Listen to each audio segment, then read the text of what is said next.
పచ్చి కొబ్బరి పెసర్లతో ఎప్పుడైనా దోశ తిన్నారా? చాలా అంటే చాలా బాగుంటుంది. ఒక్కసారి ట్రై చేయండి చూసి. ఎలాంటి పప్పులు నానబెట్టాల్సిన మినపప్పు అసలుకి అవసరం లేదండి. మరి పచ్చి కొబ్బరితో పెసరతో దోశ ఎలా ఏంటి అనేది ఇంకా చూస్తేనే అర్థమవుతుంది. ఇంకా వీడియోలోకి వెళ్ళిపోదాం కదండి. Hi friends, welcome to Kavya's kitchen and blogs. అందరూ ఎలా ఉన్నారు? బాగున్నారా? మేమైతే చాలా బాగున్నాం. అందరూ బాగుంటుందని మనస్ఫూర్తిగా కోరుకుంటున్నాం. ఎవరైనా మన ఛానల్ని ఫస్ట్ టైం చూస్తుంటే సబ్స్క్రైబ్ చేసుకోండి. సబ్స్క్రైబ్ చేసుకున్న వాళ్ళకి థ్యాంక్ యూ సో మచ్. అలాగే స్కిప్ చేయకుండా పూర్తి వీడియో చూడండి. చూసిన వాళ్ళు ఒక లైక్ అయితే చేయండి. మీరు లైక్ చేయడం వల్ల మా ఛానల్ మరింత ముందుకైతే వెళ్తుంది.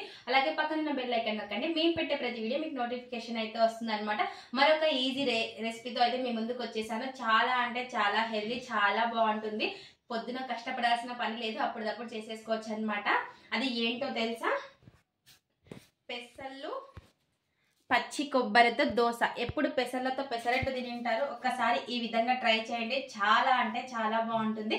ఇంకా మరి పచ్చి కొబ్బరి పెసర్లతో దోశ ఎలా ఏంటి అనేది మీకు చూస్తేనే అర్థమవుతుంది. లేట్ ఎందుకు, ఇంకా వీడియోలోకి వెళ్ళిపోదాం పదండి. పచ్చి కొబ్బరి పెసర్లతో దోశ అయితే అన్నాను కదా, చాలా అంటే చాలా బాగుంటుంది. ఇంకొకసారి మీరు కూడా ట్రై చేయండి చూసి. ఇప్పుడు పచ్చి కొబ్బరితో అయితే పనేది లేదనమాట. దీన్ని పక్కన పెట్టేసుకుందాము. దీంతో మార్నింగ్ పని. ఇంకా ఇక్కడ వచ్చేసి నేను పెసర్లు అయితే నైట్ నానేసుకుంటున్నాను. మనం మార్నింగ్ చేసుకుంటాం కదా, నేనైతే అందుకోసం అనేసి నైట్ నానేసుకుంటున్నాను. ఇప్పుడు నేను ఒక గ్లాస్ అయితే పెసర్లు తీసుకున్నాను.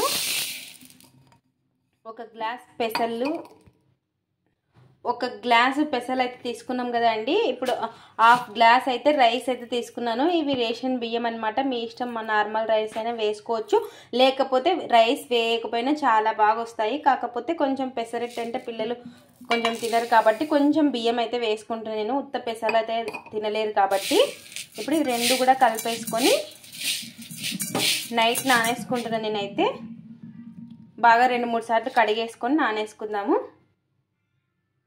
ఇలా వాటర్ వేసేసుకొని 2-3 సార్లు అయితే కడిగేసుకుందాము. నేనైతే మార్నింగ్ చేసిన కాబట్టి నైట్ నానబెట్టేసుకుంటున్నాను. లేదు అంటే 4 గంటల సేపు అయినా నానబెట్టుకోవాలి చూడండి. ఇలా ఈ విధంగా కడిగేసుకొని వాటర్ వంపేసుకుందాము. ఇలా 2-3 సార్లు కడిగేసుకున్న తర్వాత మంచి వాటర్ వేసుకొని నైట్ అంతా నాననిద్దాము. ఇలా వాటర్ వేసేసుకొని ప్లేట్ పెట్టుకొని మిగతా ప్రాసెస్ మార్నింగ్ అయితే చూద్దామండి. మనకు మార్నింగ్ లోపు నానిపోయి ఉంటాయి కదా, మిగతా ప్రాసెస్ మార్నింగ్ అయితే చూద్దాం. ఇంకా ఇప్పుడు వచ్చేసి మార్నింగ్ అండి. పెసలు కూడా నానిపోయేది చూడండి, పెసలు బియ్యం కూడాను. ఇప్పుడు వీటిని అయితే కొద్దిసేపు పక్కన పెట్టేసుకొని ఇప్పుడు పచ్చి కొబ్బరిని మనం తురుముకుందాము.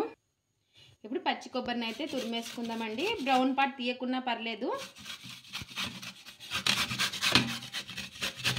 తురిమి వేసుకుంటే తొందరగా మిక్సీలో మెత్తగా అయిపోతుంది అనమాట. పెసర్లో పచ్చి కొబ్బరి దోశ చాలా బాగుంటుంది. ఒకసారి ఎప్పుడు పెసరట్టు తిని ఉంటారు కదా, ఒకసారి ఈ విధంగా ట్రై చేయండి.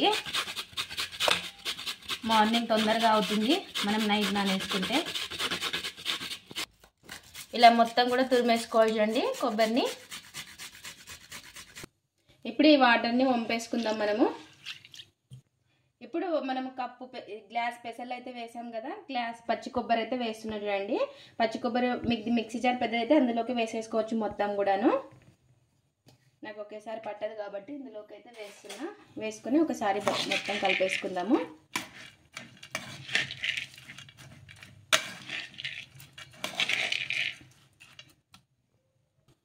అలాగే అల్లం ముక్కలు, అలాగే కొంచెం జీలకర్ర, కొంచెం కొత్తిమీర అన్నీ వేసేసుకొని ఒకసారి కలిపేసుకుందాము. ఇప్పుడు మిక్సీ జార్ తీసేసుకొని ఇంకా మిక్సీ అయితే పట్టేసుకుందామండి. ఇప్పుడు మిక్సీ జార్ తీసుకొని అందులోకి అయితే వేసుకుందాము. మిక్సీ పట్టేసుకోవాలి మెత్తగా. ఎన్నిసార్లు అయితే అన్నిసార్లు పట్టేసుకుందాము. ఇప్పుడు తగినన్ని నీళ్ళు, ఇప్పుడు నీళ్ళు వేసుకొని మిక్సీ అయితే పట్టేసుకుందాం. ఇంకా ఇంకోటి చెప్పడం మర్చిపోయానండి, అలాగే పచ్చిమిర్చి కూడా వేసుకొని మిక్సీ పట్టేసుకుందాం. ఇంకా ఇప్పుడు మిక్సీ అయితే పట్టేసుకున్నాం కదండి, బౌల్లోకి అయితే వేసేసుకుందాం. ఇంకా ఇప్పుడు మిగతాది కూడా పట్టేసుకుందాం. ఇంకా ఇందాక ఎలా అయితే పట్టేసుకున్నామో అలాగే చూడండి ఎంత కలర్ఫుల్గా కనపడుతుందో పచ్చి కొబ్బరి అవన్నీ వేసేసరికి. ఇప్పుడు పట్టేసుకున్నది కూడా ఇది దీంట్లోకి వేసేసుకుందాం. ఇంకా చూసారు కదా, ఈ విధంగా మొత్తం పిండి మిక్సీ పట్టేసుకున్నాక పిండి వచ్చేసి ఈ విధంగా ఉండాలి. మనకి బ్యాటర్ వచ్చేసి ఈ విధంగా ఉండాలి. ఇలా మీకు నీళ్ళు ఒకవేళ తక్కువ అనిపించింది అనుకోండి, ఇప్పుడు వేసుకోవచ్చు అనమాట. ఇప్పుడు మన రుచికి సరిపడినంత ఉప్పు కూడా వేసేసుకొని కలిపేసుకోవడమే. వంట సోడా అయితే అవసరం లేదండి. ఇప్పుడు మనకి పెసర దోశ బ్యాటర్ అయితే రెడీ అయిపోయింది. పచ్చి కొబ్బరితో కొద్దిసేపు పక్కన పెట్టేసుకుందాము. వెంటనే చేసేసుకోవచ్చు అండి. కాకపోతే నేను చట్నీ చేసిన తర్వాత దోశ వేసి చూపిస్తాను. ఇప్పుడు చట్నీ చేసేసుకుందాం. ఇంకా చట్నీకి అయితే పెట్టేసుకున్నామండి. ఇప్పుడు పల్లీలు అయితే వేసుకుందాము. పల్లీలు వేయించుకుందాము. పల్లీలు అయితే వేసుకొని, ఇదే చట్నీ కాదు ఏదైనా బాగుంటుంది దాంట్లోకి వచ్చేసి. ఇక్కడ వచ్చేసి పల్లీలు కూడా వేగిపోయాయి చూడండి. పల్లీలు అయితే తీసి ప్లేట్లో పెట్టేసుకుందాం. ఇంకా ఇప్పుడు నెక్స్ట్ అయితే ఒక కడాయి అయితే పెట్టేసుకొని మన కారానికి తగ్గట్టు పచ్చిమిర్చి అయితే వేసుకోవాలి. పచ్చిమిర్చి కూడా వేసుకొని కొద్దిగా నూనె వేసుకోవాలండి. మరి ఎక్కువైతే అవసరం లేదు. కొంచెం నూనె అయితే వేసేసుకోవాలి. ఈ పచ్చిమిర్చి కూడా కొంచెం మగ్గాలి. ఇలా పచ్చిమిర్చి కూడా కొంచెం మగ్గిన తర్వాత ఇందులోకి కొంచెం పుదీనా కూడా వేసేసుకొని ఒకసారి కలిపేసుకొని ఇది కూడా మగ్గిస్తున్నాము. ఇప్పుడు కొంచెం పుదీనా కూడా వేసుకున్న తర్వాత కొంచెం చింతపండు కూడా వేసేసుకోవాలి. వేసుకొని ఒకసారి కలిపేసుకున్నాము. పుదీనా కూడా మగ్గిన తర్వాత గ్యాస్ అయితే ఆఫ్ చేసేసుకొని వీటిని చల్లారనిచ్చుకుందాము. నెక్స్ట్ వచ్చేసి ఒక మిక్సీ జార్లోకి పచ్చి కొబ్బరి ముక్కలు కడిగేసుకొని క్లీన్గా మిక్సీ జార్లోకి వేసుకొని మిక్సీ పట్టేసుకుందాం. ఫస్ట్ అయితే ఇలా పచ్చి కొబ్బరి కూడా మిక్సీ పట్టేసుకున్న తర్వాత వేయించుకున్న పల్లీలు, అలాగే పచ్చిమిర్చి, చింతపండు, సరిపడినంత ఉప్పు, నీళ్లు వేసుకొని మెత్తగా మిక్సీ అయితే పట్టేసుకుందాము. ఇలా ఈ విధంగా సరిపడిన నీళ్లు వేసుకొని మిక్సీ అయితే పట్టేసుకున్నాం చూడండి. ఇలా రవ్వగా ఉంటేనే చట్నీ అనేది చాలా బాగుంటుంది. ఈ విధంగా తర్వాత కూడా పెట్టేసుకుంటే చట్నీ అనేది రెడీ అయిపోయింది. ఇంకా దోశ అయితే వేసేసుకుందాం మనము. ఇంకా ఇప్పుడు చట్నీ అయితే రెడీ అయిపోయిందండి. ఇంకా దోశ అయితే వేసేసుకుందాము. పెన్నం కూడా పెట్టేసుకున్నాను. ఇంకా పెన్నం అయితే వేడెక్కుతుంది అనమాట. పిల్లలు ఇప్పుడే తినేసి వెళ్ళారు. ఇంకా పిండి వచ్చేసి ఇంకా ఇలా ఉండాలి చూడండి. దోశ బ్యాటర్ వచ్చేసి ఇంకా ఇప్పుడు దోశ అయితే వేసుకుందాము. ఈ దోశకు వచ్చేసి వంట కూడా అస్సలు అవసరం లేదండి. మనం రాత్రి నానేసుకుంటే చాలు, మార్నింగ్ బ్రేక్ఫాస్ట్ అనేది తొందరగా అయిపోతుంది. పచ్చి కొబ్బరితో చాలా అంటే చాలా బాగుంటుంది దోశ వచ్చేసి.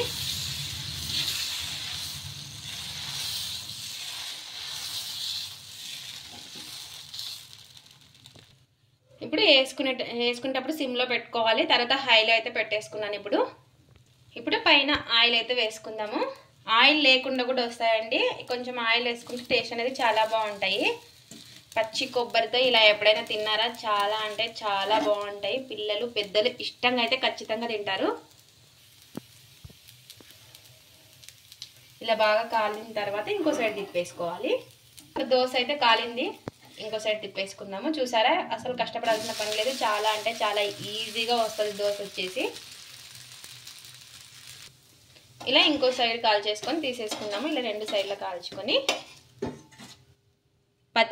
పచ్చి కొబ్బరి పెసర్లతో దోశ అయితే రెడీ అయిపోయింది. ఇంకా అన్నీ ఇలాగే చేసేసుకొని వేడివేడిగా తింటే చాలా బాగుంటుంది. ఇంకా అన్నీ కూడా ఇలాగే చేసేసుకుందాం.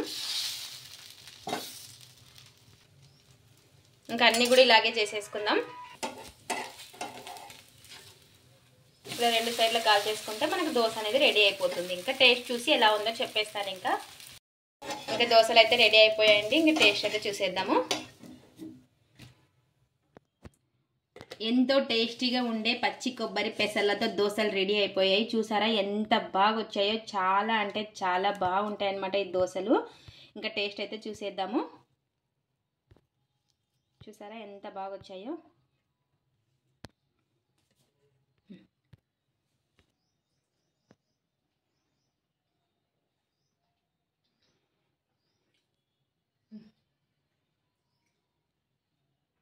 చాలా అంటే చాలా బాగుంది. పచ్చి కొబ్బరి పెసలతో సూపర్ ఉందన్నమాట. ఒకసారి మీరు కూడా ట్రై చేయండి.